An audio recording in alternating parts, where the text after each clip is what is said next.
So just a brief overview of the program. The GEL Multicultural Competency Group came together to create a curriculum that would be added to the GEL sections.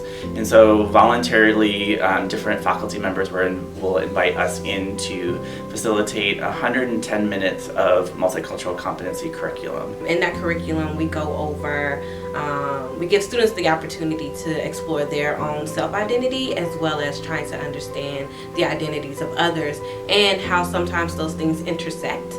The unique thing I think about what this program offers students is that it gives students a chance to really do some self-reflection, an opportunity not just to be passively involved in the process of learning, but to be actively engaged either through contemplating questions they've never really considered before, hearing thoughts and ideas from their peers, and really just kind of really in an academic setting, understanding what being inclusive means. What I would miss out on by not seeing this presentation would be learning more about my classmates and their backgrounds and just connecting with them.